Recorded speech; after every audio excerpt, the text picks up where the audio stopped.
So I always love to share my tips and anything that I've learned along the way, because God knows it is not easy. Yeah.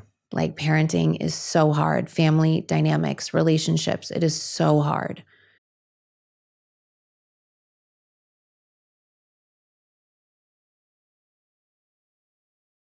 What was your vision like for what you thought parenting was going to be like versus what it actually is? Everyone says the days are long and the years are short. And that couldn't be like a more true statement. So like when you're in it, I mean, especially when they're babies and you're feeding and there's madness going on, it's like full madness. It's the best chaos though. Like my mornings, you have no idea what's going on. It's like I always have to do one of my daughter's hair and it has to be perfect and it has to be a certain way. And then this one needs me to put his shoes on, and they all need you. And it's like full crazy madness, cooking, running around. Like it's wild. That's why I need my workout in the morning, just to like prepare for the 2 hours of craziness. I'd say parenting is the thing that has taught me the most about myself. It has been the most challenging thing. There are nights I cry myself to sleep, like what just happened, with all the moods and the personalities, and sometimes they're fighting and there's no one there. Like it's me to play good cop and bad cop. So like that is definitely a challenge. There's nothing that can prepare you. Any person that says, oh, we're waiting to have X amount of money in the bank. Oh, we're waiting to have a home before we have kids. Oh, I'm waiting for this job to come in before we have kids. I don't care how long you wait. I don't care what you're waiting for. You are never prepared, but you will figure it out. And it will make you so proud of yourself that you figured it out and that you got through the day. And sometimes it's nights where it's just, we are going hour by hour to see if we're going to survive, night by night. If a tantrum comes in, oh my God, your life is completely upside down. But it teaches you so much more about yourself than I think any parent could have ever anticipated. I mean, there is nights when you don't wash your hair for days as a mom and you have spit up all over you and you're wearing the same pajamas, and there's just nothing that can prepare you for this experience. It is the most challenging, rewarding job on this planet. When was the moment when you were looking into your baby's faces and said, I want to run away? I need to hide for a night. Every night. I'm just kidding. No, thank you. It's honest. I think there's a little bit of truth in that feeling that a lot of parents have. What's the hardest when you look into their faces and you had one of these moments where you were learning these lessons? What was the hardest lesson you had to learn about yourself that made you go, whoa, I didn't see that before. If it wasn't for that kid, I wouldn't have seen that. Yeah, it happens all the time. I always think everything in life comes our way to really teach us something. And it's a really hard task when you have 4 kids and they all want to be put to bed at the same time by the same person. And they all want to do it individually and have that experience. And no one wants to wait. And I'm locked in a room with kids banging outside of the door because they want me to put them to bed. And I'm like, I can't cut myself in 4 pieces. So we're going to have to schedule this out. And we're coming up with a schedule and none of them want to listen to the schedule. And then they all start crying. And that's like a typical night, And so I like sit them outside of my one daughter's door and I'm like, I'll pick you up next. We're doing this for 15 minutes. And they can't be patient. And they're banging on the door. Come on, it's been 5 minutes, It's like those nights are every single night. Big school projects, big things that are happening. And they don't understand that I work or I have a school schedule too, or, stuff kids will never understand. So I think it's just those nights when you can't divide yourself and you have to just work with what we have and try to bribe 2 of them to get put to bed at the same time, Yeah. I think unless you're so much respect to parents, so much respect to people also that aren't parents, that want to live their free life. Enjoy it while you can. I was at Easter on Palm Springs and I looked at my mom's house and she had her table set for all of her kids, all of her grandkids, and we're all staying in her house. And I was like, it's a forever thing. It's not like, hey, okay, you're 18 and you're on your own. It's a forever thing. And we're in our 40s and we're still coming at her and fighting and asking my mom to resolve everything. And I look at her and I'm like, how did you do it? I personally can't wait for my kids to get a little bit older. Everyone like is so afraid of the teenage phase. Yeah. I'm so excited for it. Play this back for me when they're teenagers and I'll probably, but I see the relationship I have with my mom and I knew the relationship I had with my dad and how comfortable we were talking to them about all of our problems and all of our friend stuff and all of the drama and all of the high school stuff.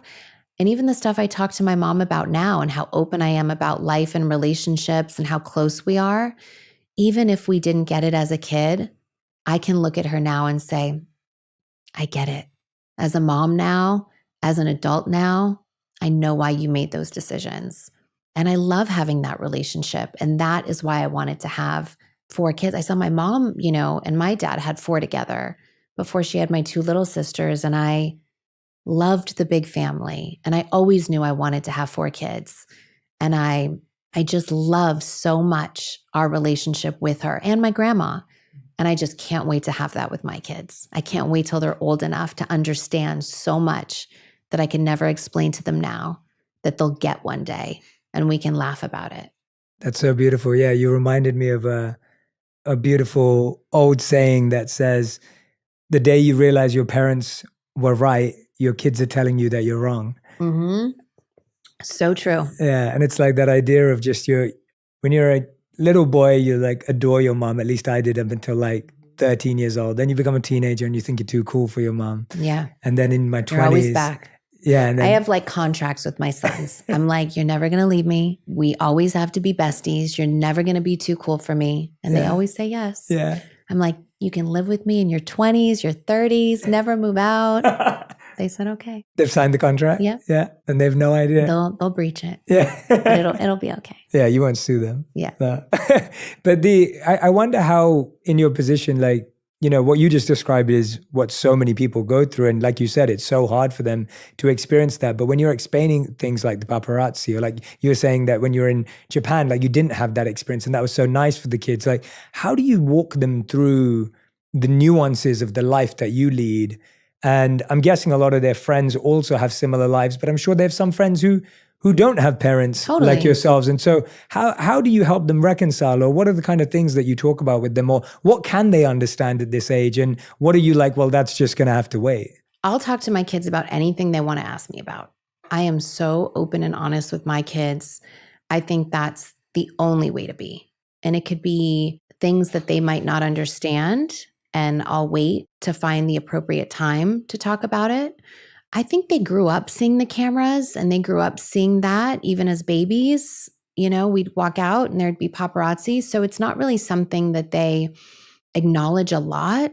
But, my daughter's really vocal. She'll tell them when she doesn't want them around and to leave her alone and to stop. And I love that they use their little voices, but they also have such a normal life and such a different life away from all of that too. And that's why I love that my sisters and I all had babies at the same time so they can be with each other and have these experiences together.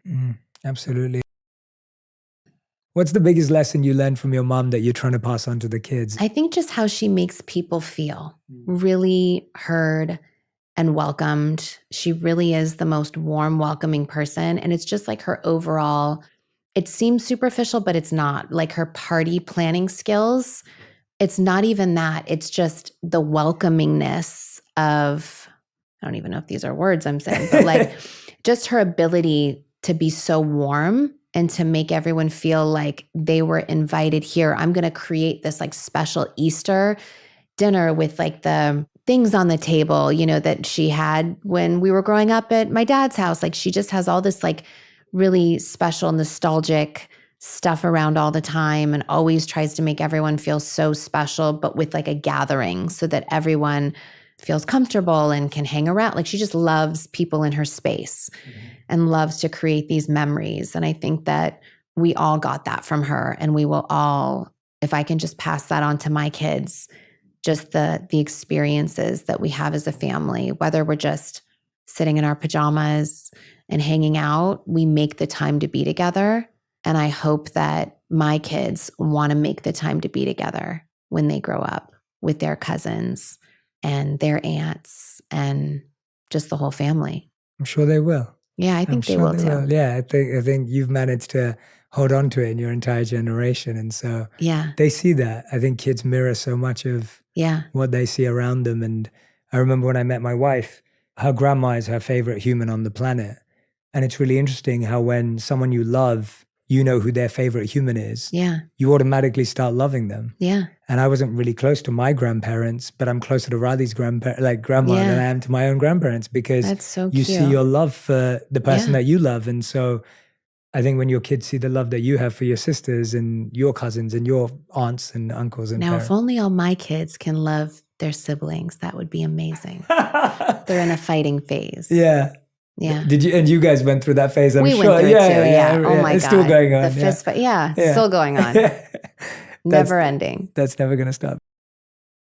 Kim, I feel like you travel so much. You have so many businesses. You're now going to be on a TV show, another TV show. I mean, you've got so much things happening in your life. And I'm sure there's moments where, whether the kids say something or don't, I know a lot of people in my life feel a lot of mom guilt. Yeah. And moms carry it with them. Have you experienced that with your friends, your family? Absolutely. Mom guilt is probably the hardest thing.